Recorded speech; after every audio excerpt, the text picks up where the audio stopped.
నిరుద్యోగ యువత చెంతకే వెళ్లి వివరాలు నమోదు చేసేందుకు ప్రభుత్వం తలపెట్టిన ఉద్యోగ రథం విశాఖపట్నంలో ప్రారంభమైంది. మంత్రులు కొల్లు రవీంద్ర, గంటా శ్రీనివాసరావు, పితాని సత్యనారాయణ ఈ రథాన్ని ప్రారంభించారు.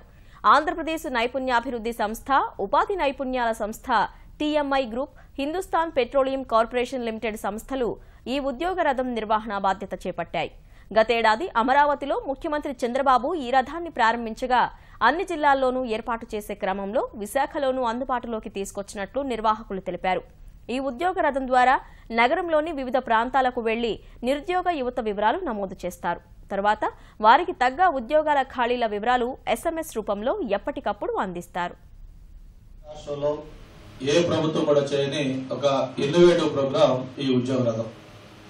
ఇక్కడ ప్రత్యేకించి ఎందుకు పెద్ద ఎత్తున ఈ ఫోకస్ చేస్తామంటే, మొన్న 2014 ఎలక్షన్లప్పుడు యువత ఎవరైతే ఎడ్యుకేటెడ్ యూత్ ఉన్నారో, చదువుకున్న యూత్ ఉన్నారో, వాళ్ళందరూ కూడా ఏకపక్షంగా, అంటే ఒక రకంగా చెప్పాలంటే వన్ సైడెడ్ గా చంద్రబాబు నాయుడు గారు మాకు ముఖ్యమంత్రి కావాలి, బాబు వస్తే జాబ్ వస్తుంది అనే ఒక స్లోగన్ తోటి రాష్ట్రంలో యువత అంతా కూడా మన ఎన్నికల్లో పనిచేశారు.